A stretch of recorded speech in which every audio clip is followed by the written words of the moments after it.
do debate do dia aqui no Conexões Globais. Lembrando que estamos ao vivo pelo nosso site, conexõesglobais.com.br, e também pela TVT de Sorocaba e TV Restinga de Porto Alegre, e também outros sites e blogs que estão replicando o nosso sinal. E o nosso tema agora é comunicação e poder na era da internet. Na internet 2.0, cada cidadão é hoje também um comunicador, né? Pela primeira vez, pessoas comuns têm acesso à mesma plataforma de mídia que os grandes grupos de comunicação. De meros consumidores de notícias, passamos a protagonistas nessa geração de conteúdos. Agora, qual o papel das novas organizações como Wikileaks e Anonymous nesse novo cenário das comunicações? Navegar é preciso e protestar também? É isso que a gente vai saber agora neste diálogo, onde você vai conhecer e estar com pessoas que têm mais acumulado nesses temas no campo prático e teórico. A gente vai ter o nosso webconferencista direto de Portugal, que é o Gustavo Cardoso, doutor em Sociologia e coordenador do mestrado em Comunicação, Cultura e Tecnologia da Informação do Instituto Universitário de Lisboa. E aqui com a gente, presencialmente, eu convido a subir ao palco os nossos debatedores. A Sinara Menezes, que é jornalista e blogueira e também repórter da Carta Capital.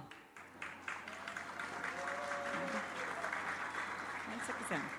Franklin Martins, que é jornalista, político e ex-ministro da Comunicação Social do Brasil durante o governo Lula.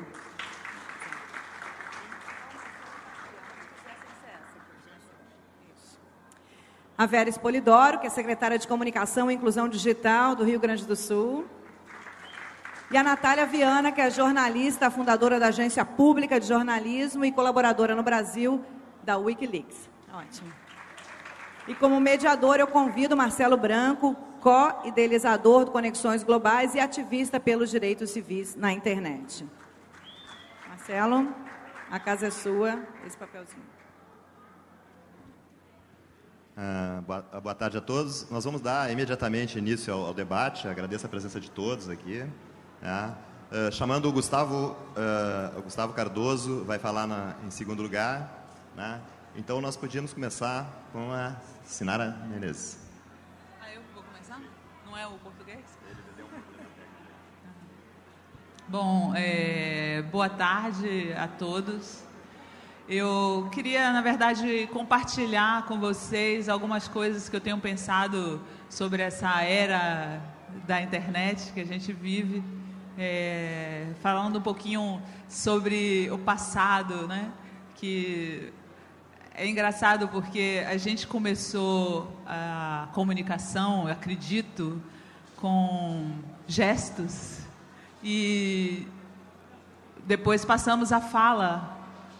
E eu acho que depois da fala deve ter surgido o primeiro veículo de comunicação, que era o boca a boca, né? As notícias corriam pelo boca a boca. E eu acho muito fascinante que, de certa maneira, a internet é uma volta ao boca a boca. É um boca a boca gigantesco, que para o bem e para o mal. A gente não sabe onde é que isso vai levar, porque uma coisa se espalha pela internet como rastilho de pólvora, né? Como se diz. E então toda essa questão da democratização da comunicação é atropelada pelo fato de que as redes já estão colocando as notícias antes de todo mundo, antes dos jornais. Às vezes eu tuito uma coisa à tarde que vira manchete do jornal no dia seguinte, e a gente já sabia, quem estava na rede já sabia. O que eu me pergunto é que alcance isso vai ter. Eu acho que essa é uma resposta que ninguém tem ainda. Às vezes as pessoas... Ontem mesmo um senhor de 70 anos me perguntou: você acha que a imprensa escrita vai acabar? Vai ter mais papel? E eu respondi para ele que eu acho que alguns veículos podem acabar. Eu acho que os veículos standard podem acabar mais cedo, que são aqueles grandões. Acho que os tabloides, como tem aqui o Zero Hora, que eu acredito que seja o único tabloide com o status de grande jornal no país, pode permanecer mais um tempo pela portabilidade. Eu acho que as revistas têm uma sobrevida maior. Mas, de qualquer maneira, a rede é uma realidade. A gente está se informando pela rede o tempo inteiro, o dia todo, e eu acho que o futuro está nela. Eu acho que o mais interessante é que qualquer pessoa como eu, hoje sou uma dona de veículo de comunicação. Eu não tenho onde cair morta e tenho um veículo de comunicação, coisa que no passado só uma pessoa muito bem nascida poderia ter, né? Eu tenho lá o meu blog que eu posso noticiar o que eu quiser, não tem nenhum empecilho para dizer o que eu penso, e ele é meu, não custou pouco, eu paguei o web designer, então eu acho que é um futuro que a gente não sabe qual será, mas eu acho que vai ser incrível. O Gutenberg, que inventou a imprensa moderna no século XV, ficaria impressionado. Ok, Sinara, para iniciar o debate, já aquecendo aqui vários jornalistas ali, todos já mandando perguntas aí pelo Twitter. Vamos agora para a Natália Viana, da Agência Pública, fazer o seu comentário inicial. Obrigada, Marcelo. Muito obrigada pelo convite para estar aqui e muito orgulhosa de estar aqui nessa mesa com ilustres jornalistas.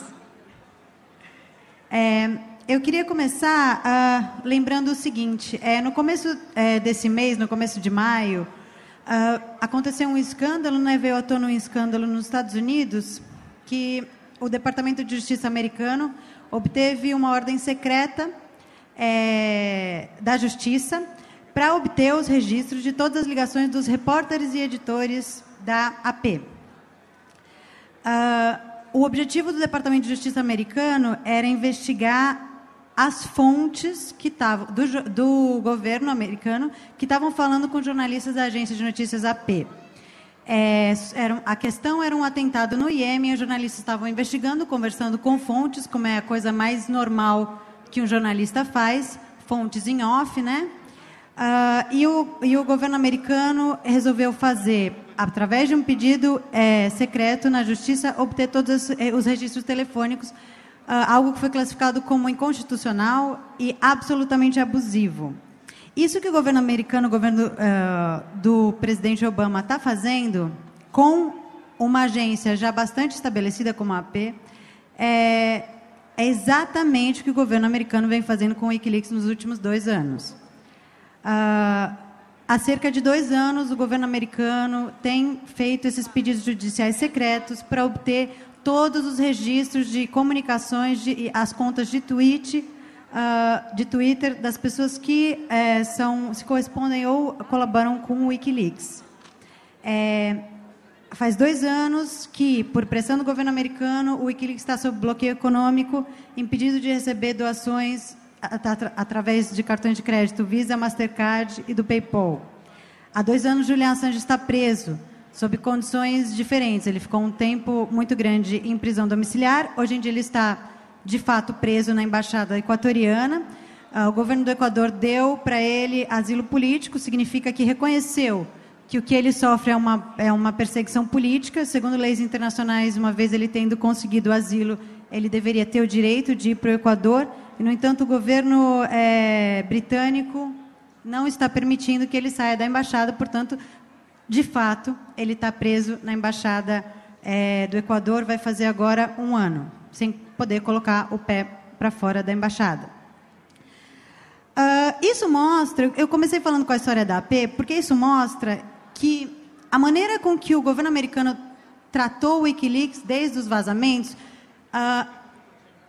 deu permissão para que o governo começasse a abusar de outros veículos jornalísticos. Isso porque muita gente falava, e eu acho que isso é perigosíssimo, falava que o Wikileaks não é uma organização jornalística. Como a gente vê que o governo americano está tratando jornalistas da AP, né, uma agência super respeitada, da mesma maneira como tratou o Wikileaks, ou seja, investigando quem são as fontes, isso é um absurdo para qualquer jornalista, cujo dever é proteger as suas fontes, demonstra, primeiro, não só que o Wikileaks e sempre foi uma organização jornalística muito importante, mas que o Wikileaks trouxe uma grande virada dentro do mundo do que é o jornalismo. O Wikileaks não só incomodou pela sua maneira de fazer jornalismo e pelos vazamentos que realizou, mas o Wikileaks é uma ideia muito perigosa e muito poderosa dentro do fazer jornalismo nessa era da internet. Eu vou aqui relatar alguns aspectos que eu acho que não são muito abordados, que valem a pena a gente refletir. Por que o Wikileaks incomodou tanto? Ela não é o Wikileaks. E também não está incomodando, né? Liberdade. O que o Wikileaks propõe é uma coisa muito simples. É a democratização da capacidade de denunciar malfeitos e condutas ilegais de empresas, organizações e governos. A ideia do Wikileaks é que qualquer whistleblower, que eles chamam qualquer denunciante de dentro de qualquer empresa ou instituição, pode vazar documentos de maneira segura. É interessante lembrar que o Bradley Manning, que é o soldado americano que vazou os principais documentos para o Wikileaks, havia entrado em contato com alguns jornais americanos antes de entrar em contato com o Wikileaks. Ele tinha falado, por exemplo, com o Washington Post, que não lhe deu a menor pelota. O Wikileaks significa que, se este tipo de modelo se reproduzir, haverá maior liberdade e maior acesso das pessoas que querem denunciar alguma coisa errada em empresas, organizações e governos do que antes, dentro de um modelo concentrado de mídia. Outra coisa, o Wikileaks permite que se fale e se denuncie malfeitos de empresas também e de organizações. A tendência no jornalismo mais concentrado é que haja muita vigilância sobre os governos e muito pouca sobre as empresas e corporações, principalmente. Outra coisa que o Wikileaks traz de novo é uma capacidade de resiliência muito grande. O Wikileaks é uma organização extremamente pequena, não são mais, enfim, é um grupo extremamente pequeno, que funciona com muito pouco dinheiro, sem um lugar ou um país fixo, descentralizado, com servidores em vários países e voluntários em centenas de países, através de uma rede muito poderosa de apoio e de criptografia bastante poderosa. Isso é muito difícil de você refriar, porque basicamente ele depende do grupo de pessoas que acredita que o que está fazendo é certo e que tem vontade de continuar trazendo esse tipo de informação à tona. O Wikileaks também questiona a lógica tradicional do fazer jornalístico, e não é à toa que, hoje em dia, a cobertura da mídia tradicional é majoritariamente negativa com relação ao Wikileaks. Primeira coisa, disponibilizar toda a base documental sobre o que eles estão falando. Eles permitem que cada um se torne jornalista também. Não só emitir opinião, mas verificar tudo que está sendo publicado com base nos documentos, questioná-lo. E, claro, também escrever a sua própria análise sobre os documentos. Outra coisa que eu acho interessante é que o Wikileaks, quando ele surgiu em 2010, ele escancarou de maneira muito clara o fim da indústria da notícia. No sentido de que, porque ele disponibilizou todo aquele material, hoje em dia está tudo organizado numa biblioteca pública chamada PlusD, para qualquer pessoa, qualquer blogueiro, qualquer organização, qualquer pessoa que tem um Facebook, poder pegar e escrever com base naqueles documentos. Ele também escancarou o fato de que um grupo pequeno de organizações já não mais detinham o poder do que é e do que não é notícia. Isso é extremamente novo, isso é extremamente perigoso. Além disso, e por causa do Wikileaks, já era um movimento que aconteceu. O Wikileaks é uma das muitas organizações pequenas e, digamos, ousadas de jornalismo que estão aparecendo nos últimos anos. Desde 2010, o Wikileaks também inspirou o surgimento de dezenas de organizações, principalmente na América Latina, que eu queria chamar a atenção para vocês. Existem sites independentes que estão começando a mudar um pouco o que é a cobertura política em países que têm uma tradição de comunicação concentrada, ligada a elites poderosas e com uma cobertura bastante conservadora, não só no sentido de esquerda ou de direita, mas no sentido de preconceituosa com relação aos seus povos. Sites como IDL Reporteiros, Animal Político, Praça Pública, Eu Faro e Porco Espim, países como Peru, México, Guatemala, El Salvador e Argentina, e aqui no Brasil, a agência pública, estão tentando refazer a maneira de questionar e modificar a maneira de fazer jornalismo, principalmente se livrando da necessidade de uma grande indústria, de grandes investimentos e de uma estrutura empresarial. São sites que trabalham com modelo sem fins lucrativos, são feitos e dominados pelos repórteres que fazem não para obter lucro, mas para que o jornalismo triunfe e o compromisso com os fatos seja o principal objetivo do fazer jornalístico.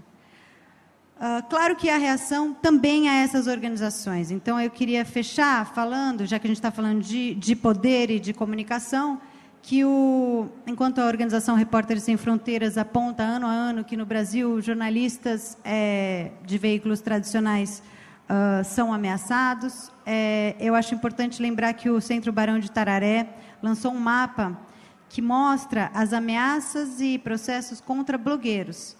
E eles já conseguiram mapear mais de 20 blogueiros de todo o país, Brasil, que estão recebendo processos ou sendo ameaçados. Isso é uma mostra de que, para diversas esferas do poder, esse tipo novo de comunicação na internet já é uma ameaça e já há uma reação a ela. É isso. Obrigado, Natália. As considerações iniciais. Vamos passar agora a palavra para a secretária de Comunicação e Inclusão Digital do Governo do Rio Grande do Sul, Vera Spolidoro. Muito obrigado. Bem-vindos, os colegas de mesa, à nossa cidade, ao nosso Conexões. Quando o nosso governo começou a pensar em como nos comunicar via internet, pensamos em realizar esse Conexões, que já é o segundo, junto com o Marcelo Branco, junto com a Carla Jônia, junto com o Gerson Barret, que é o nosso diretor de Inclusão Digital. Nós tínhamos um tripé sobre o qual nós pensamos esse projeto aqui e toda a questão da inclusão digital no governo. Esse tripé ele está baseado no seguinte: nós entendemos que o processo de comunicação não é só a liberdade de opinião, mas é a liberdade de circulação de opinião, que é bem diferente do tradicional liberdade de opinião que os veículos tradicionais usam muito. Em segundo lugar, nós entendíamos e entendemos ainda que a comunicação na era digital é igual à liberdade de circulação de opinião. E, por fim, que democratizar a informação é democratizar a esfera pública, é democratizar a nossa vida. Eu queria iniciar relatando uma historinha sobre que me foi contado por um amigo meu, que, como eu, tem cabelos brancos. Não é tu, Marcelo? Ele encontrou um amigo também da mesma idade, e o amigo dele disse: olha, eu tenho acompanhado a tua militância no Facebook. Estás numa linha boa. E ele ficou pensando: poxa, eu que quebrei vidraça, que fiz passeata, que fiz cartazes, que lutei contra a ditadura, agora a minha militância está no Facebook. E ele pensou: será que eu troquei Marx por Mark? Será que eu troquei Karl Marx por Mark Zuckerberg?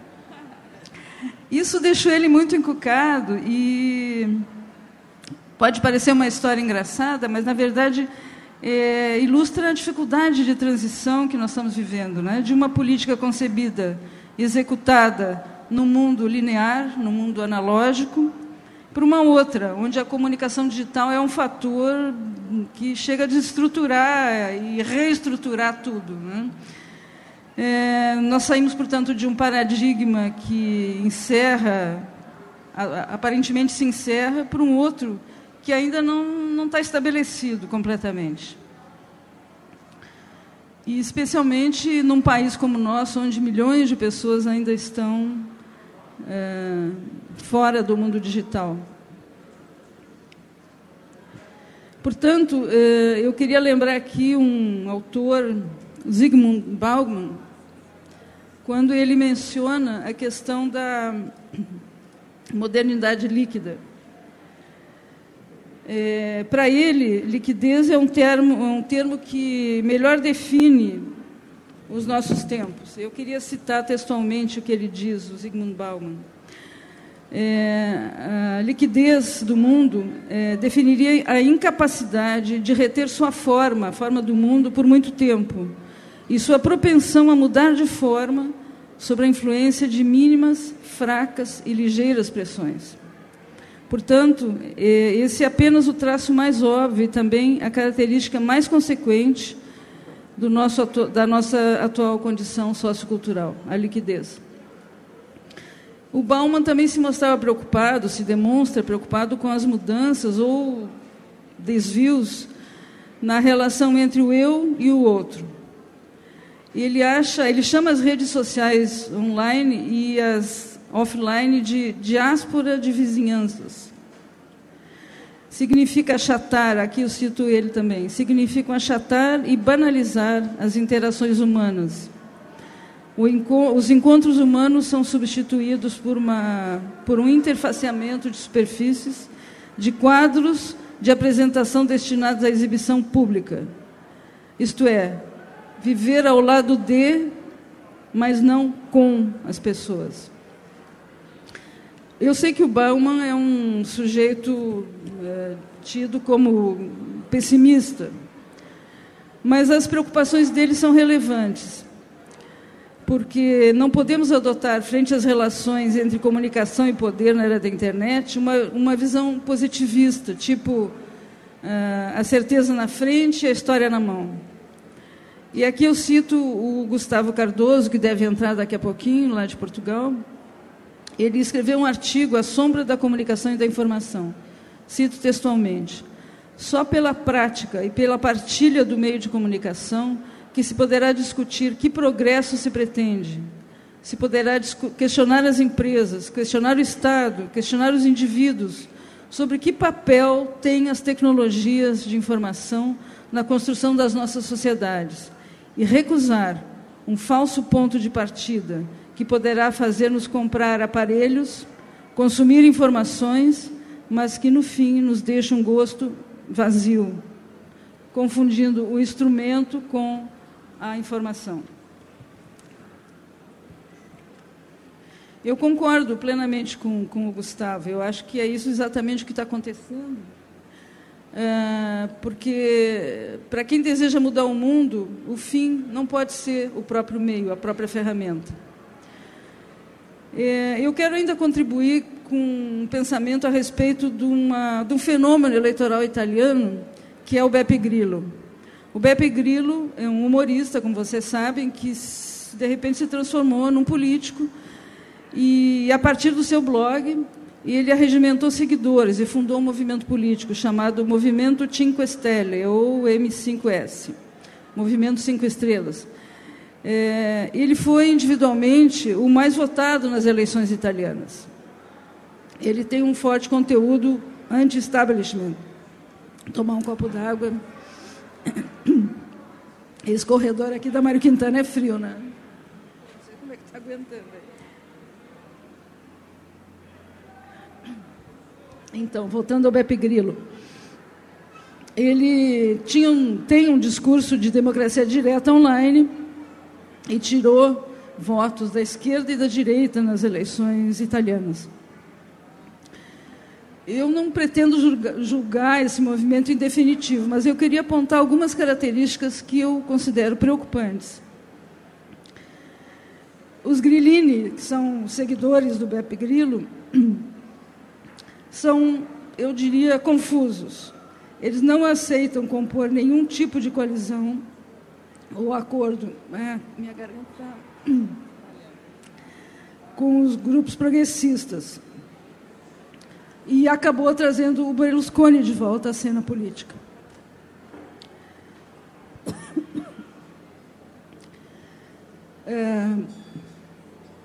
Eu vou tentar sintetizar, porque realmente a minha garganta não está muito boa.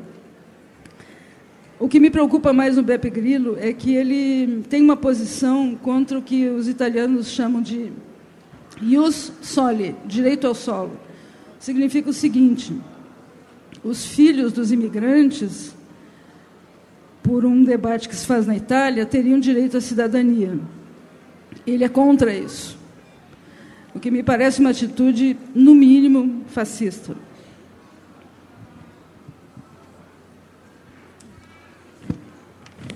Então, para abreviar e pedindo desculpas pela minha voz, hoje eu não vou poder cantar, infelizmente, hein? Eu queria finalizar dizendo o seguinte: eu ainda estou entre aqueles que acreditam que precisamos tomar uma posição frente ao mundo e às suas realidades. Podemos chamar isso de ideologia, enfim, o termo acho que não importa. A militância no Facebook, no Twitter, ou em qualquer outro meio proporcionado pela internet, ou nas ruas, nos partidos, para mim o que importa mesmo é o que disse Boaventura de Sousa Santos: temos o direito a ser iguais quando a diferença nos inferioriza, e temos o direito de ser diferentes quando a igualdade nos descaracteriza. Muito obrigada. Bem, Vera. Nós ainda estamos com problema de conexão em Portugal, não é a conexão local, está falhando, caindo lá o Gustavo Cardoso. Então nós vamos passar para o Franklin Martins. Bom, inicialmente queria dizer que para mim é uma satisfação estar aqui em Porto Alegre com vocês, com companheiras debatedoras aqui dessa qualidade. Eu quero dizer o seguinte: ninguém sabe para onde vai a internet, está todo mundo preocupado.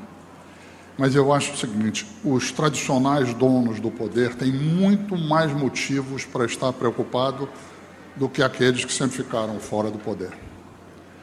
Porque a internet está provocando e provocará ainda mais. Eu estou falando internet para simplificar, na verdade é a digitalização e a internet.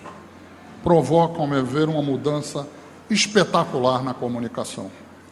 São muitas as mudanças, eu vou me deter em duas delas que eu acho que tem um impacto fenomenal sobre as condições da convivência social, da formação de maiorias e sobre a luta política. A primeira é a mudança do modelo de comunicação vigente desde que apareceram os primeiros jornais. A segunda é o barateamento dos custos de produção. Começo pela mudança do sistema. Desde que saiu o primeiro jornal, na Europa, nos Estados Unidos, no século XVIII, no Brasil, no século XIX, existe um modelo, um centro produtor de informação, um centro ativo, um núcleo ativo produtor de informação, e uma massa passiva consumidora de informação.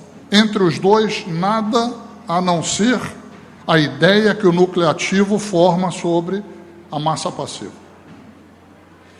Isso valeu para os jornais, valeu para o rádio, valeu para a televisão, valeu até para a internet na primeira fase dela. Mas isso acabou. Hoje em dia, saiu uma notícia, imediatamente ela é qualificada por uma massa de centenas de milhares de milhões de pessoas que dizem: isso não é bem assim, ou isso é assim, gostei, não gostei. Ou seja, ela é discutida. Aquela situação onde havia uma imprensa que ficava no Olimpo e uma massa de consumidores, leitores, telespectadores, ouvintes, que não tinha como influir, a não ser pelas cartas de leitores, que, por sua vez, eram selecionadas pelos editores. Então, esse jornalismo acabou. Eu chamo esse jornalismo do jornalismo da era do aquário. Não estou querendo me referir à peça musical Hair, não. O aquário, como sabem os jornalistas, dentro das redações de jornais, é onde está o poder, o comando da redação em cada jornal. Aquele lugar envidraçado, onde todo mundo vê o poder e o poder vê todo mundo. Entende? Bom, o jornalismo da era do aquário simboliza isso, um núcleo ativo produtor de informação e uma massa passiva que consome informação e não tem direito a mais nada senão a consumir. Nós estamos saindo da era do aquário para a era da rede. E a era da rede significa que saiu a informação, ela imediatamente ela é qualificada, questionada de alguma forma. Bom, eu costumo dizer que isso está mexendo com os jornais e os jornalistas, nós, profissionais, de uma forma impressionante, porque nós fomos treinados que nós só devíamos satisfação no fundamental aos nossos chefes. e não uma massa de pessoa que vai falar o que quer sobre o meu artigo e mete o dedo no meu nariz pela internet e é desrespeitosa, porque a internet, de modo geral, é muito desrespeitosa, e fala o que quer. Que negócio? Onde nós estamos? Entende? Ou seja, é aquele pessoal que, quando vai viajar hoje em dia de avião no Brasil e tem uma pessoa que nunca viajou, fica incomodado. Os jornalistas estão incomodados igualzinho, porque está chegando muita gente no avião deles. E mais incomodado ainda estão, evidentemente, os donos de jornais, os donos de rádio, os donos de televisão. Porque já existe, a meu ver, 2 papéis que a internet vem cobrindo muito bem. O primeiro é esse da qualificação da informação que é dada pelos meios tradicionais. Eu costumo brincar e dizer que a blogosfera, que a internet, é o grilo falante da nossa imprensa. Saiu uma coisa que o pessoal não concorda, o grilo falante levanta e diz: Pinóquio, você está mentindo, Pinóquio, você está manipulando, e por aí vai. Esse papel coloca que a imprensa tradicional, ela tenha de lidar com algo que ela nunca lidou.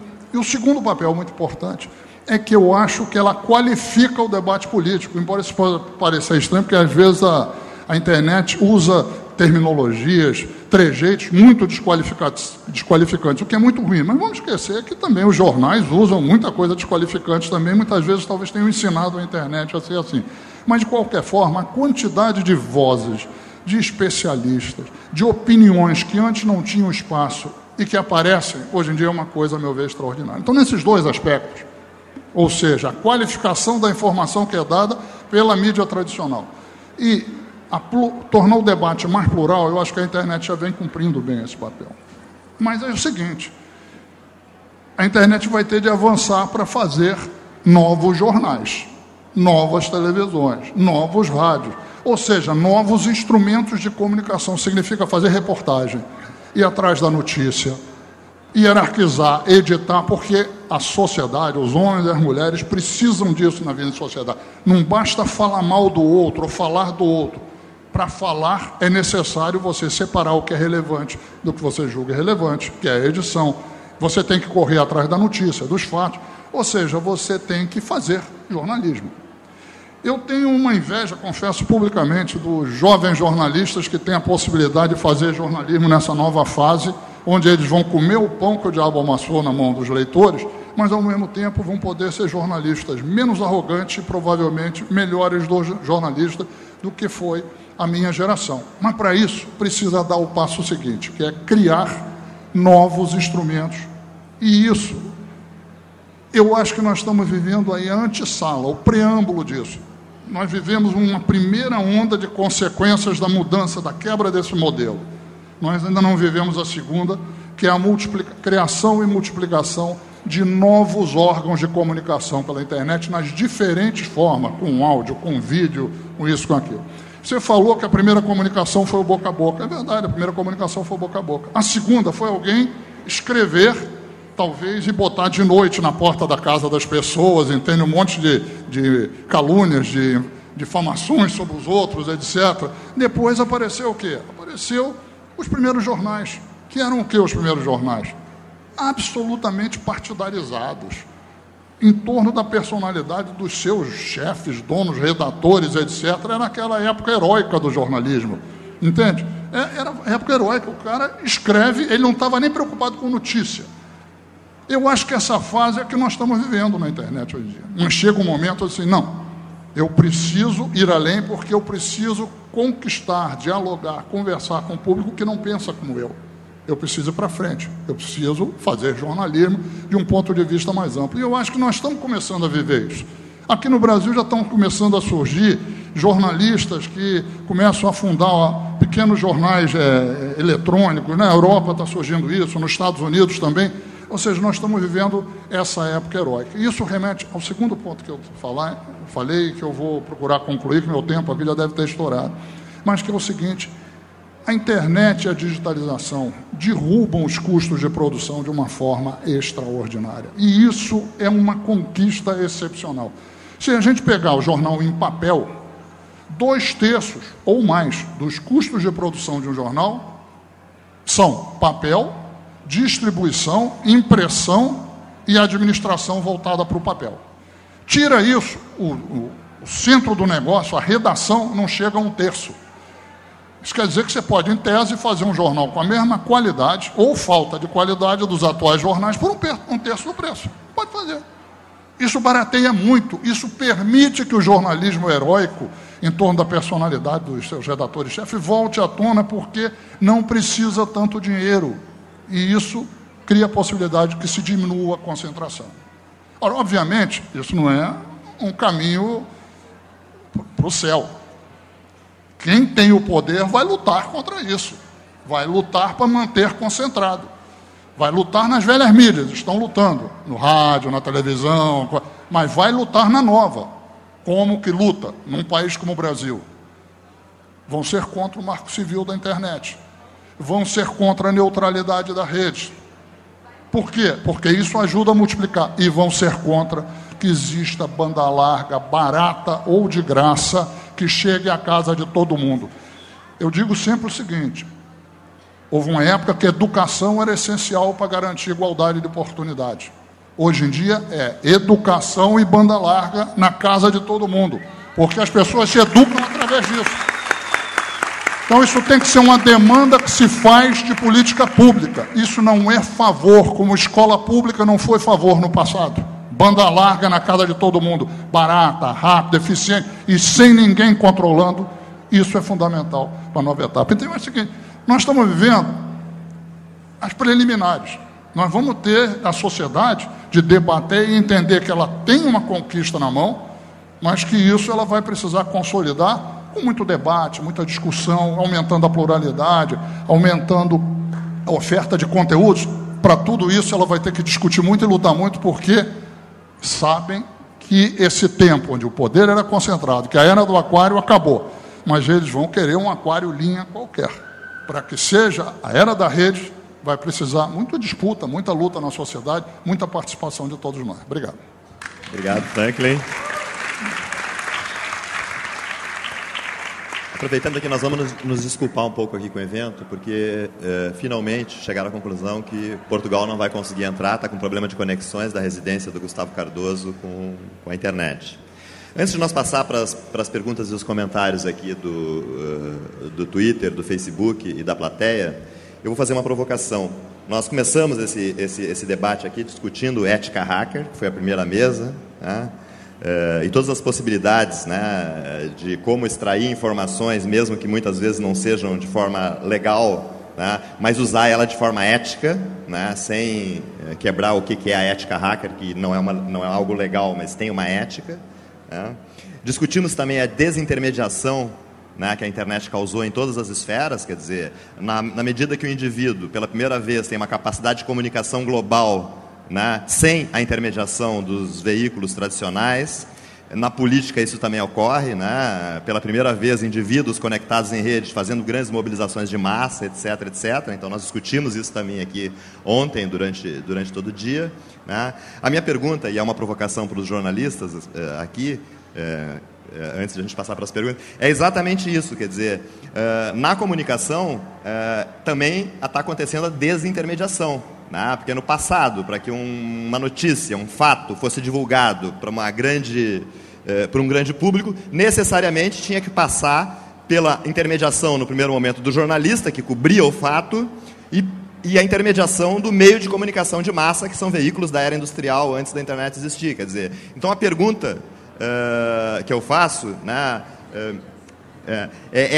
e vamos deixar para ser respondida, talvez até nas considerações finais, porque parece que estamos aí com o Gustavo Cardoso na linha, né, se o jornalista, qual o papel do jornalista também nesse novo cenário? Parece que do veículo é óbvio, ele não vai mais ser o único intermediário, né? É possível fazer comunicação sem intermediário, mas o papel do jornalista, como até o surgimento da internet, era o único que fazia a cobertura de um fato, intermediava esse fato através do veículo com o público. Essa intermediação hoje, ela é questionada, né? Então, um comentário. Vamos aproveitar que o professor Gustavo Cardoso, de Portugal, está na linha. Gustavo Cardoso, boa tarde. Boa tarde. Vocês estão só ouvindo, é isso? Sim, pode começar, Gustavo Cardoso. 10 minutos. A conexão não está muito boa, mas estamos na escuta. Então, eu tenho estado a tentar ver através do vosso streaming de vídeo e, portanto, tenho acompanhado alguma coisa. Mas antes de mais, queria agradecer à Casa da Cultura Mário Quintana e a você também, Marcelo, pelo convite, antes de mais nada. E vou tentar, de alguma forma, dar um meu contributo para aquilo que é a discussão que nós estamos hoje aqui a ter. Para vocês é tarde, para mim já é noite aqui em Portugal, e eu estou num sítio que é algo especial para a nossa conversa, porque estou em Grândola, e se vocês souberem algo da história recente de Portugal, sabem que a música que foi, no fim de contas, usada para iniciar a Revolução em 1974 foi o Acho que a conexão está ruim mesmo, acho que é melhor a gente informar isso ao Gustavo Cardoso, né, porque não deu para entender muito o que ele falou nesse momento. Então vamos tentar fazer essa rodada da provocação antes de partir para as perguntas da internet. Quer dizer, esse papel do jornalista que sempre foi o intermediário entre o fato e a notícia, né? Como é que fica agora que qualquer cidadão também vê um acidente de carro, um incêndio, ele vai lá e publica diretamente? Alô. Então, eu vou falar mais ou menos da minha área, que é o chamado jornalismo investigativo ou reportagem, né? Eu acho que existe um trabalho e uma certa obsessão para quem faz esse tipo de produção jornalística, que não é para todo mundo, não é porque sejam pessoas especiais, é porque são pessoas meio obcecadas mesmo, assim, pessoas, né, que fica com aquela... Eu lembro quando eu estava com os documentos, fui eu que coordenei a publicação dos documentos do Wikileaks no Brasil, e eram 3.000 documentos, e eu, enfim, fiquei muito tempo sem dormir, lendo aquilo, fascinada. E eu me lembro muito bem de um dia uma jornalista chegou para mim, eu estava tentando redistribuir esses documentos para os blogueiros, o grupo chamado Blogueiros Progressistas, e ela chegou para mim e falou assim: nossa, Natália, eu não aguento mais aquele monte de documento, para de me mandar aquilo. E aí eu falei, nossa, mas é coisa mais saborosa para mim, né? Eu acho que o jornalismo tem vários tipos de jornalismo. Eu acho que a notícia realmente, a notícia de imediato, o furo de quem chega primeiro é muito difícil que os veículos consigam fazer, mas eu acho que existe uma qualidade no jornalismo em si, no jornalismo puro, que além do querer ir atrás, além do querer descobrir qual que é a verdade dos fatos, tem a vontade enorme de comunicar, e eu acho que você pode e vai ter uma variedade muito grande de fontes, mas eu ainda acredito que a paixão e a verdade do jornalista apaixonado, do repórter que, enfim, se dedica a isso, eu continuo achando que é fundamental. Não vejo como uma grande mediação. E eu acho que o jornalista, na verdade, o que vai acontecer vai ser que o jornalista vai responder direto ao público, ou seja, vai ser uma comunicação mais direta, sem passar pela instituição jornal ou pela visão do dono do meio de comunicação. Obrigado, Natália. Vera Espolidoro. Eu só queria chamar a atenção, Marcelo, corrigir um pouco o que tu disseste. Tu falaste que o jornalista é o intermediário entre o fato e a notícia. Eu diria que entre o fato, o jornalista chegar na redação e a publicação do fato que ele trouxe, tem inúmeras outras influências. Desde o seu editor, do diretor da redação, do dono do jornal e dos interesses que o dono do jornal tem. Então, tem uma gama aí de influências, né, que não é assim tão simples. E uma segunda questão é que é quase como um alerta para a gente. Se vocês perceberem os telejornais hoje, como é que eles estão se dando, vocês vão notar que pelo menos 2 vezes em cada edição de telejornal tem um vídeo de um colaborador, de um anônimo, de alguém que filmou uma determinada cena com o seu celular, de uma forma nervosa e trêmula, mas que vale para o telejornal. Ou seja, os telejornais, as grandes mídias estão se apropriando da linguagem do público, né, de quem está assistindo, e utilizando isso de uma forma, eu diria, comercial, o que é uma espécie de alerta que eu deixo aqui.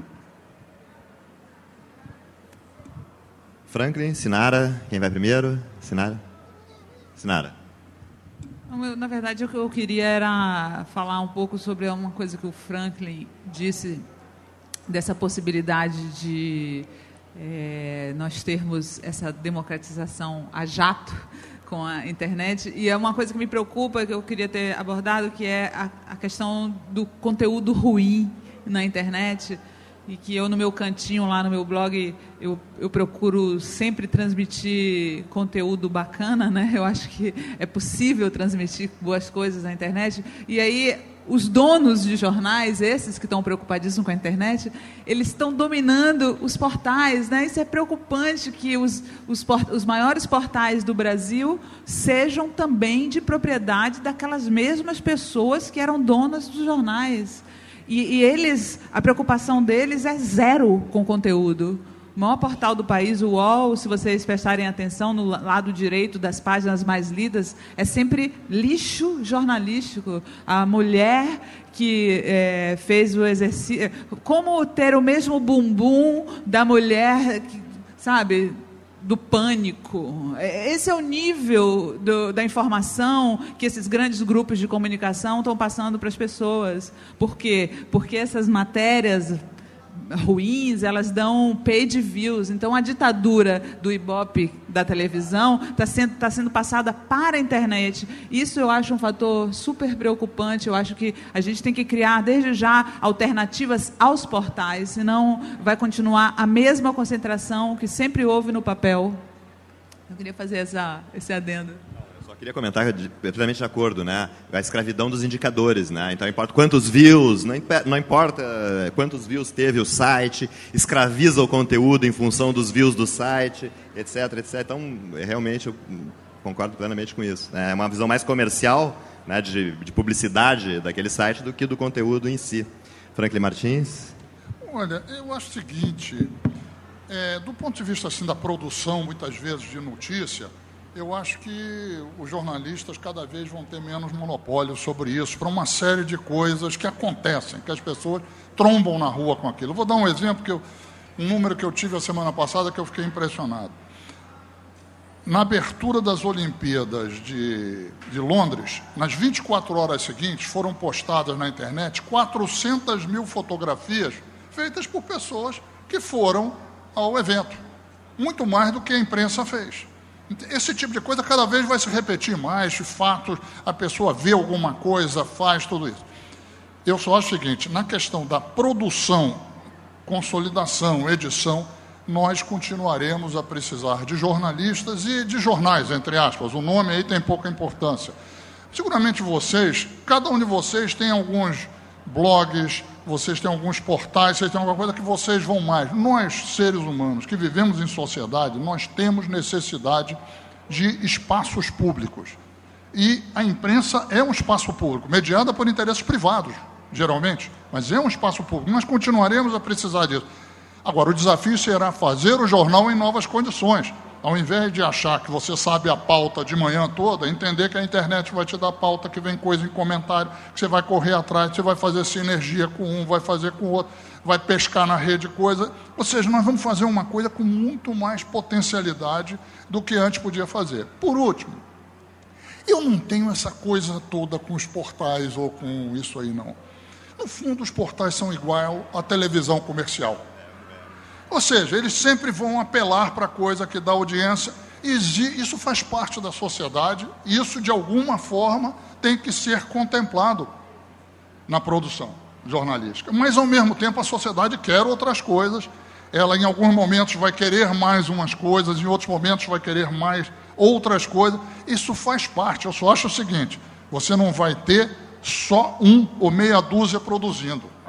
Isso aí disseminou. E isso permite que, nos momentos em que a sociedade chegar mais para cá, ela vai ter mais coisas para ver. Chegar mais para lá, ela vai ter mais coisas para ver. Ela não está dependente do aquário como estava antes. Eu acho que essa é a grande vantagem. Obrigado, Franklin. Vamos partir para as perguntas e comentários na internet. Eu peço lá à produção que fique passando aqui as perguntas para que a gente possa ler as perguntas. Não vão ser respondidas uma por uma, e depois a gente faz, acho que, os comentários finais aqui da mesa.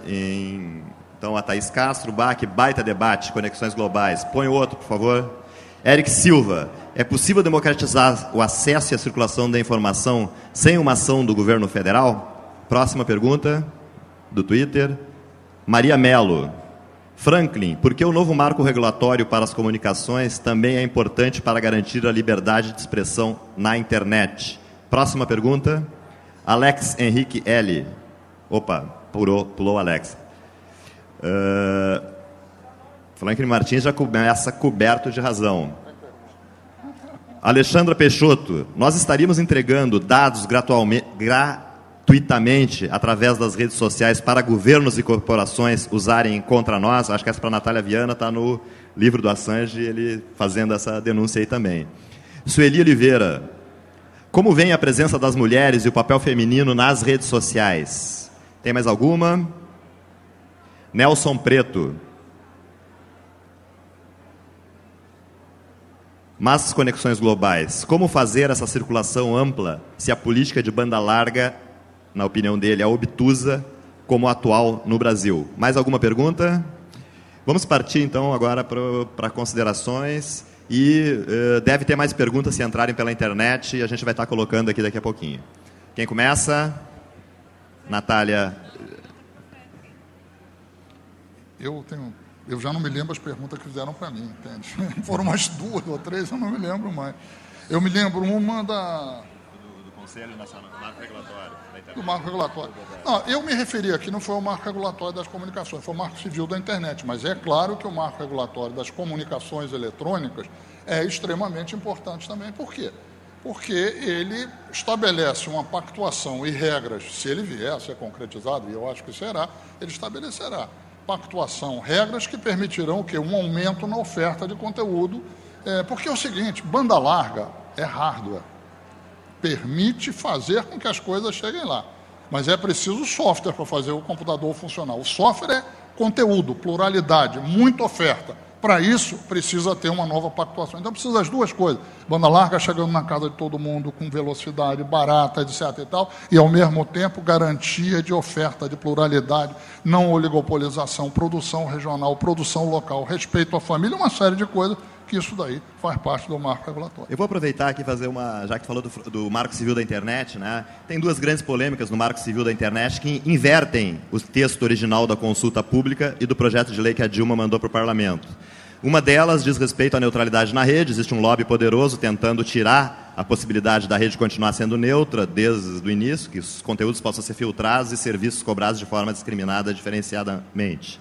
Isso é uma polêmica, eu gostaria de saber a tua opinião. E a outra, que entrou de última hora, é a possibilidade de retirada de conteúdo sem mandato judicial, né? Então, conteúdos protegidos, supostamente, né, protegidos por copyright, um cara vai lá no provedor, denuncia, e sem nenhuma esfera pública, justiça, né, o provedor vai lá e retira o conteúdo, etc. Eu gostaria de saber qual a tua opinião a respeito desses 2 pontos, que são as principais polêmicas que estão entravando lá a votação do Marco Civil no Parlamento.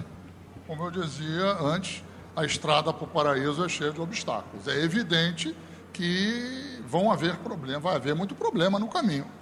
A questão da neutralidade da rede é crucial. Se não houver neutralidade da rede, as empresas que detêm o controle da rede acabarão detendo o controle do conteúdo na rede. E isso não pode ser tolerado. Isso mata a essência da internet. Isso não pode ser tolerado. Quanto à segunda questão, na verdade, é um desdobramento da primeira um pouco minorado. É dar o poder, entende, a empresas particulares, seja alguém, ou um particular qualquer, não precisa ser uma empresa, um particular, e a empresa de telecomunicações de retirar um conteúdo do ar. Entende? Eu acho o seguinte, é evidente que, da mesma forma que não se aceita censura, em nenhum órgão de comunicação não pode se aceitar a censura da internet. Da mesma forma que quem publica uma coisa tem de ser responsável por ela offline, tem que ter também online. Se cometeu algum crime, alguma coisa, deve ser punido por isso. Entende? Quer dizer, eu acho que se fixar bem o princípio de que deve haver a neutralidade da rede, isso é fundamental, e não pode entes particulares decidirem o que circula na internet, firmar o princípio, se avança depois para a discussão de como evitar excessos, crimes, etc. na internet.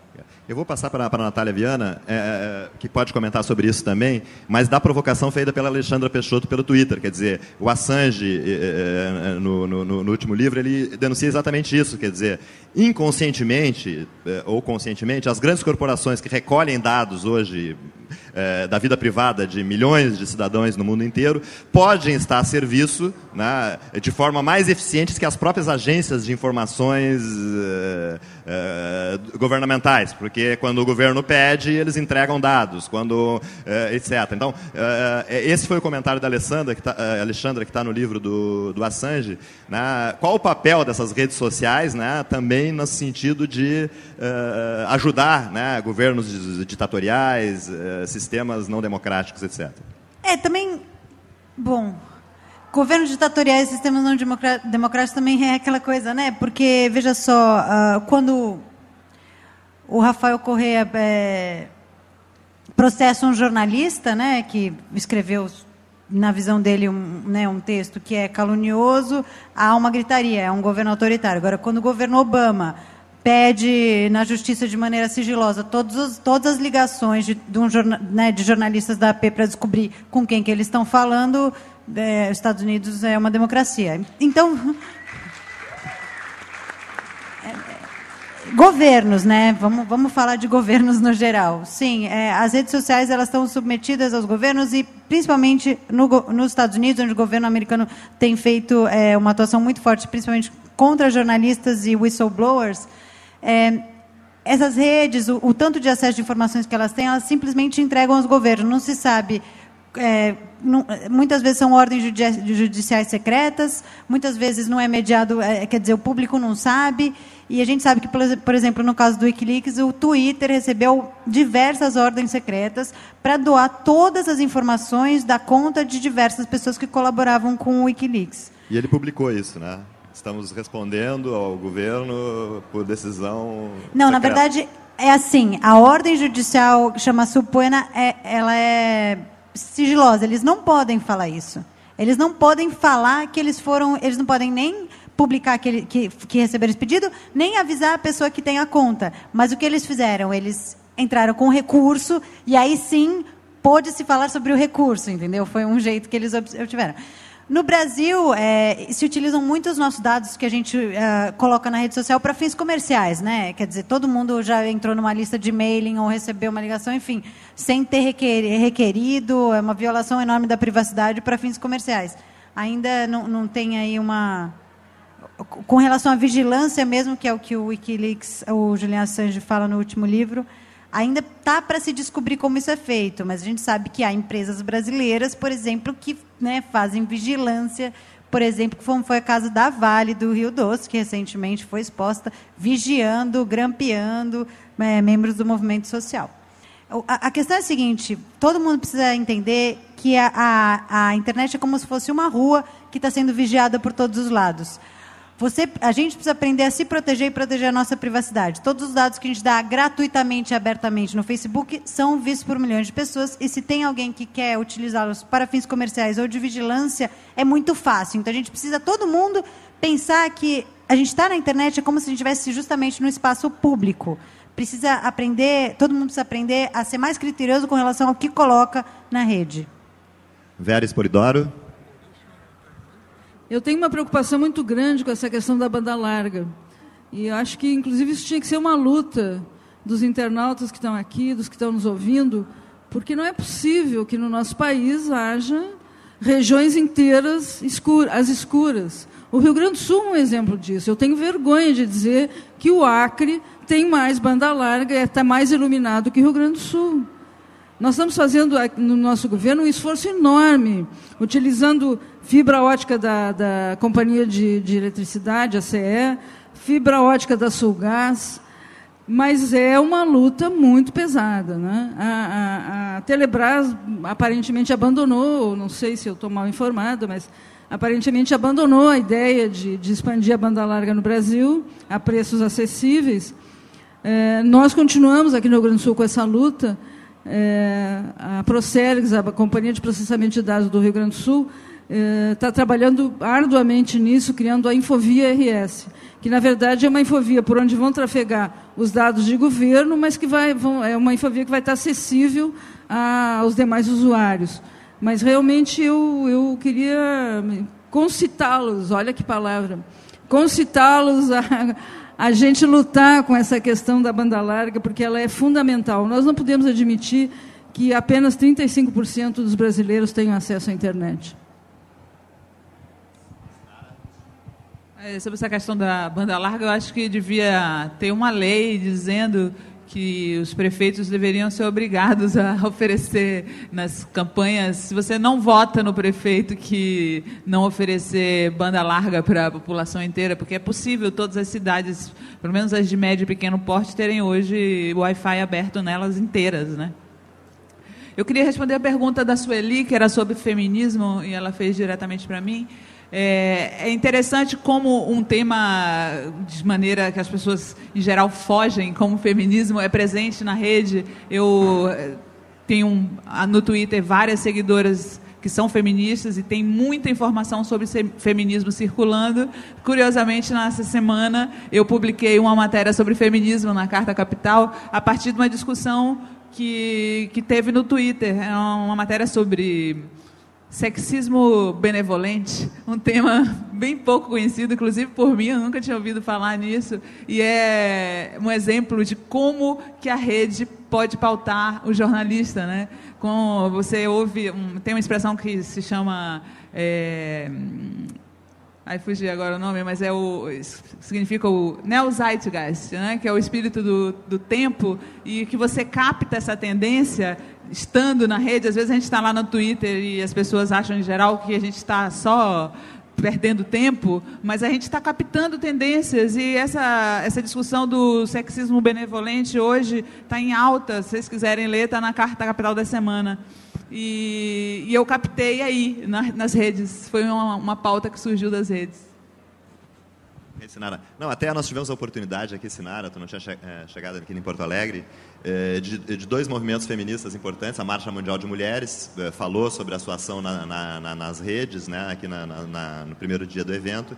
E ontem, no debate dos novos movimentos sociais que utilizam a internet como plataforma, a Marcha das Vadias, também que é um movimento internacional muito forte, principalmente também em Brasília, comentou toda a ação que eles estão fazendo nas redes para difundir aí as lutas das mulheres nesse século. Tem mais perguntas da internet? Busato, vamos pegar a pergunta local aqui da plateia, por favor. Ser. Vamos ser breves nas perguntas para que a gente possa ter mais perguntas e mais tempos para respostas. Alguém da plateia? Cris Rodrigues. Fez pelo Twitter, então repete aí, Cris. Cris Rodrigues, do Gabinete Digital.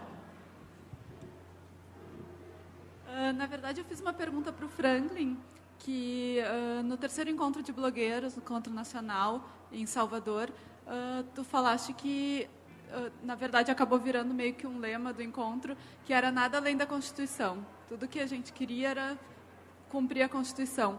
Tu enxerga alguma perspectiva de a Constituição ser, de fato, cumprida num futuro próximo com relação à democratização da comunicação, democratização dos meios? A pergunta dela se refere à questão do marco regulatório das comunicações eletrônicas. Eu vou fazer só um reparo antes a uma coisa. Muitas vezes falam que eu defendo o marco regulatório da mídia. Eu não defendo. Eu acho que na mídia nós precisamos de direito de resposta. E, evidente, de um judiciário que seja capaz de, quando há calúnia, difamação, etc., punir adequadamente quem fez isso. Já no caso das comunicações eletrônicas, trata-se da definição de como usar um bem que é público, que é o espectro eletromagnético. Tudo que é usado em sistema de concessão. Tudo que é usado em sistema de concessão no Brasil tem marco regulatório. Transporte urbano, transporte interurbano, transporte de avião, gás, energia, eletricidade... Qualquer coisa tem, só na comunicação que não tem. Só que nós estamos vivendo um processo de convergência de mídia, onde a radiodifusão e as telecomunicações estão convergindo e já são, hoje em dia, em grande parte, uma mesma coisa.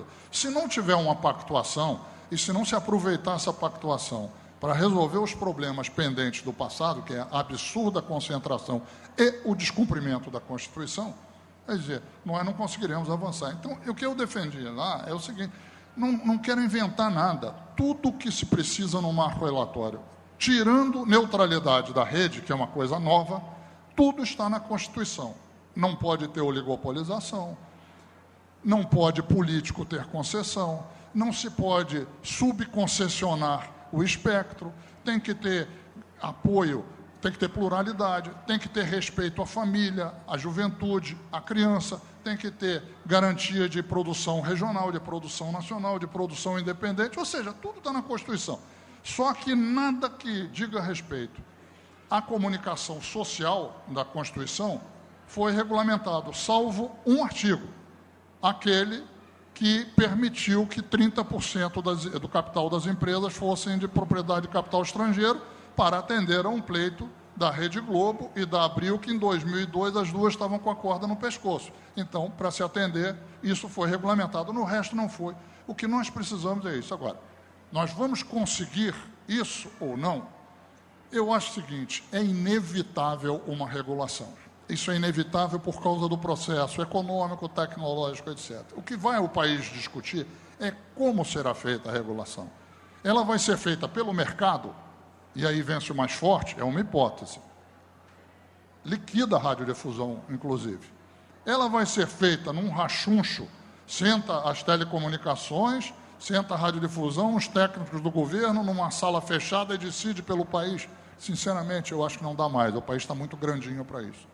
Eu proponho que seja através de um debate aberto, público, transparente, que culmine com a votação de uma lei no Congresso Nacional, que eu acho que é como se resolve os problemas do país. Sinceramente, eu acho que nós estamos avançando, não parece, mas estamos.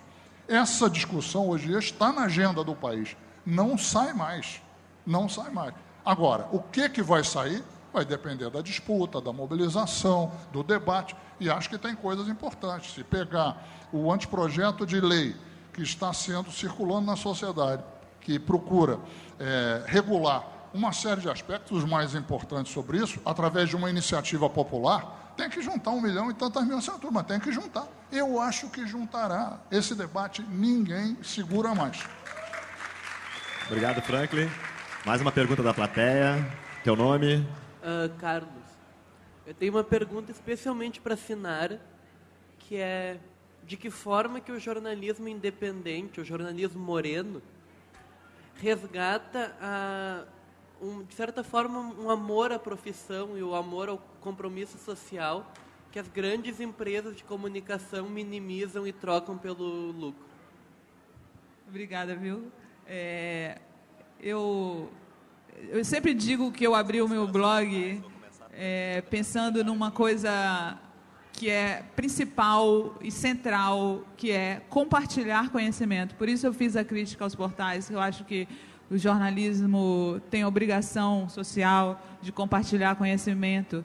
Às vezes, no meu blog, eu coloco alguns posts que não são os mais lidos, mas são caros a mim, justamente porque eu acho que você tem que formar audiência, formar público, formar leitor.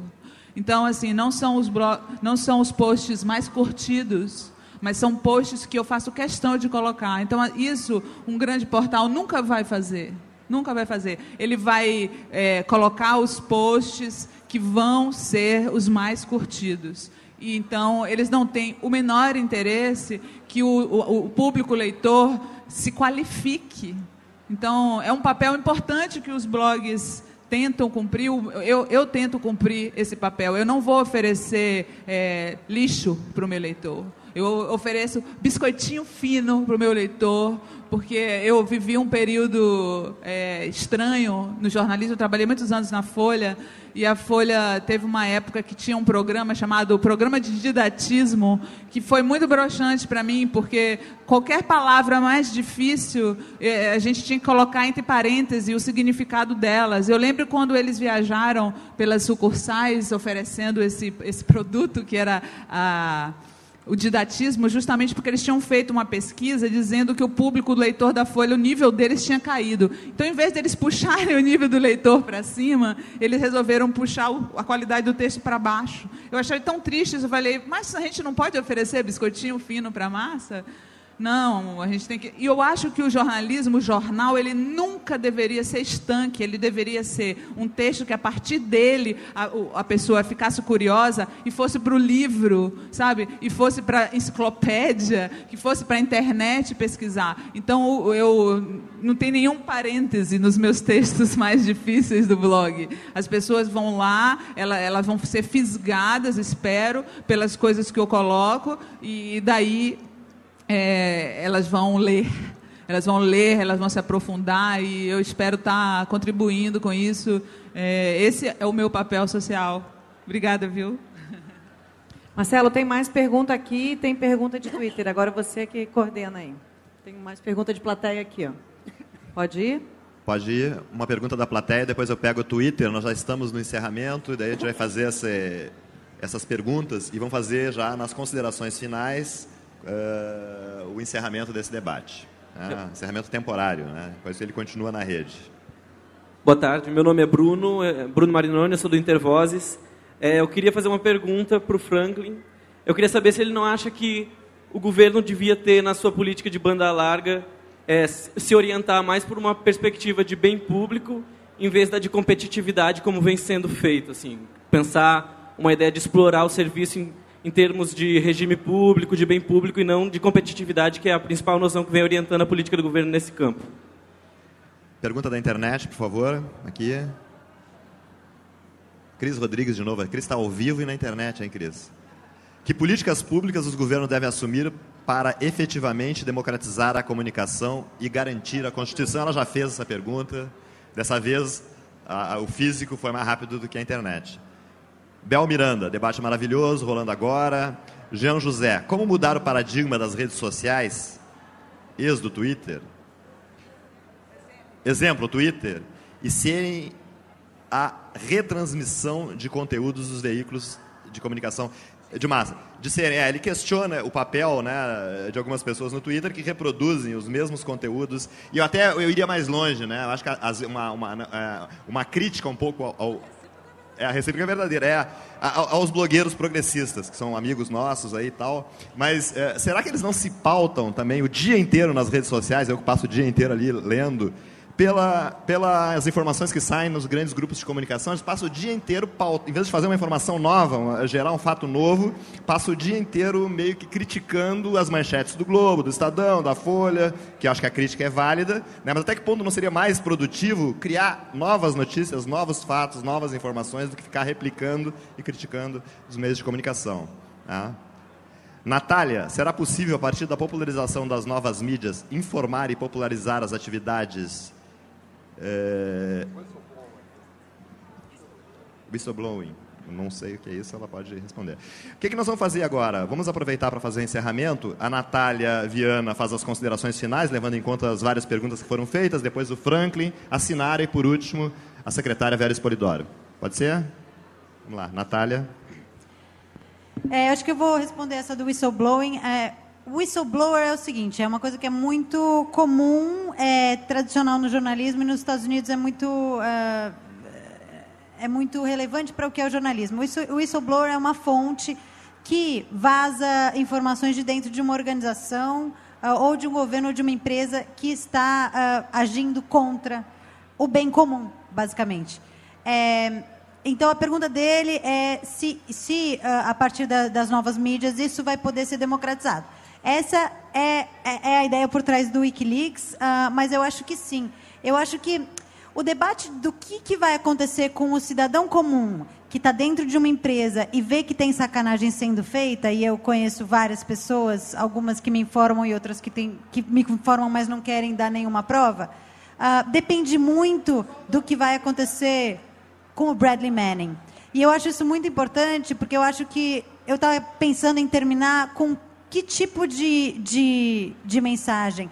Eu acho que a mensagem tem que ser a seguinte: Bradley Manning é um soldado jovem que viu que os Estados Unidos estavam cometendo incontáveis violações, não só no Iraque, como no mundo todo, e resolveu denunciar, resolveu vazar, primeiro para um veículo tradicional, não conseguiu acesso ao veículo tradicional, vazou para o Wikileaks. Ele está preso há mais de 2 anos, condições que são semelhantes à tortura, segundo o relator da ONU. está sendo acusado de uma coisa absolutamente grave, que é ajudar o inimigo. O futuro do Bradley Manning significa o futuro das pessoas que têm vontade de denunciar o que está errado. Então, eu acho que defender o Bradley Manning é necessidade, é obrigação de todo mundo, jornalista ou não, que se preocupa com a possibilidade de que o público consiga denunciar o que está errado, seja empresas, organizações ou governos. Muito obrigada. Obrigada. Franklin Martins. Muito rapidamente, primeiro respondendo a questão do Intervozes, eu acho o seguinte, para mim o essencial é que tenha banda larga rápida, que chegue a todas as casas, barata, se pudesse, inclusive gratuita. Para mim isso é o essencial. Como vai ser o modelo? Estou aberto para qualquer discussão, e qualquer um deles terá de combinar coisa pública com coisa privada. Não tem jeito, entende? Mas eu acho que o essencial é que tem que se considerar. Para mim é exatamente da mesma forma que um dia a sociedade brasileira disse: é preciso educação pública de qualidade para que haja igualdade de oportunidades, é preciso banda larga que chegue a todo mundo, barata, rápida, etc., para que também haja igualdade de oportunidades. Isso é a questão central para mim. Por último, só para concluir, eu acho que, do meu ponto de vista, eu acho que nós estamos vivendo um momento excepcional com a digitalização e com a internet, cheio de dúvidas, cheio de interrogações, mas uma coisa, comparado com o período anterior, nós estamos numa situação muito melhor. Isso não quer dizer que nós não temos que resolver o problema da concentração da mídia nas mídias tradicionais. É necessário resolver isso, justamente para entrar numa nova fase. Mas nós estamos num momento muito bom. E eu acho que às vezes a gente fica assim se sentindo, mas está avançando devagar. Eu costumo dizer o seguinte: nós não somos a Argentina. Nós não somos um potro fogoso que corre para lá, corre para cá, empina, escoiceia, relincha e dá pirueta, volta para o mesmo lugar. Nós não somos isso. O Brasil nunca tira as 4 patas do chão ao mesmo tempo. Nós somos um elefante. Nós tiramos uma pata de cada vez. As outras 3 estão no chão, porque nós somos grande, muito pesado, um país imenso, continental, diverso. Se nós tirarmos as 4 patas do chão, nós nos damos mal. Todas as vezes, ao longo da nossa história, que alguém tentou que o Brasil tirasse as 4 patas do chão, andou para trás depois.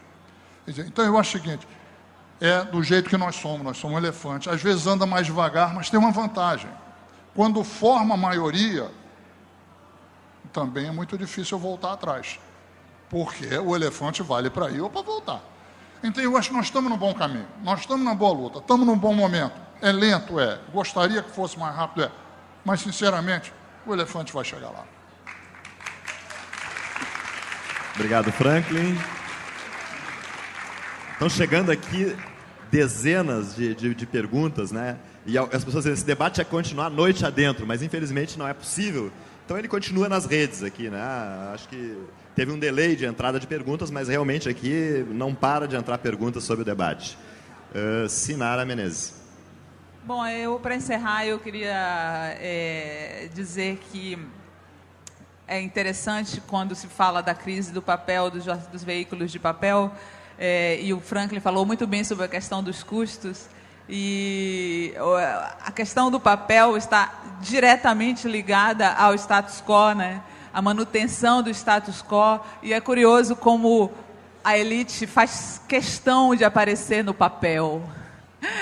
Se você fizer uma matéria com uma pessoa dessas famosas, ricas, e colocar na rede, elas nunca vão se satisfazer tanto quanto ver a sua foto no papel. Eu acho muito curioso isso, né? Como o papel custa caro e, ao mesmo tempo, é um fetiche para uma elite. E a internet, ela pode ser feita por qualquer um. Eu acho que o que eu quero destacar aqui é isso, que a gente produza conteúdo bom para colocar na internet, que a gente dissemine informação na internet. Um dos posts que eu coloquei no blog é sobre a questão do muquiranismo do conhecimento, que é uma espécie de manutenção do poder, né? As pessoas que têm conhecimento, elas querem sofregamente guardar para si, não querem compartilhar, né? Então, o que eu quero é isso. Leiam bons conteúdos, disseminem bons conteúdos e vamos tomar conta da internet. É isso aí. Antes de passar para a Vera, eu gostaria de aproveitar a oportunidade aqui, acho que em nome de várias pessoas que estão aqui, né? Em primeiro lugar, agradecer, como gaúcho, a oportunidade que ela está nos dando como organizadora desse evento, da gente ter esse ousado debate feito aqui no Rio Grande do Sul e como esse debate que a gente está fazendo aqui no Rio Grande do Sul está repercutindo não só nacionalmente, mas até internacionalmente. Então, fazer de público esse agradecimento pela ousadia, em primeiro lugar, da Vera Spolidoro em organizar pela segunda vez o Conexões Globais, né? E, em segundo lugar, pela oportunidade que ela está dando, né, para diversos ativistas, militantes, desses movimentos sociais na luta pela democratização da informação e da internet, de estar aqui falando de viva voz para milhares de pessoas no mundo inteiro. Obrigado, Vera. Vera Spolidoro, considerações finais. Obrigada a ti, Marcelo. Obrigada a vocês, meus companheiros de mesa, para nos oportunizar a ouvi-los. É muito importante. E queria convidar todos para participarem de um outro debate, que é a criação de um Conselho Estadual de Comunicação. Nós estamos com um projeto pronto, isso aí. O governo do Estado está com um projeto pronto, deve ir para a Assembleia nos próximos dias, e vocês imaginem a luta que vai ser aprovar um Conselho de Comunicação com os adversários que nós teremos previstos. Então, eu queria agradecer a vocês todos e aos meus companheiros de mesa. Muito obrigada e até um próximo Conexões. Passar para a Andréa Busato para dar sequência à nossa programação. Andréa. Obrigado, Marcelo. Comunicação e poder na era da internet. A gente agradece aos debatedores, à secretária Vera Spolidoro, aos jornalistas Frank Martins, Sinara Menezes e a Natália Viana, por mais esse diálogos aqui. O nosso segundo debate de hoje. Mais tarde a gente tem o nosso último debate. E daqui a pouquinho agora, ali no outro palco, nós vamos passar da comunicação para a cultura digital.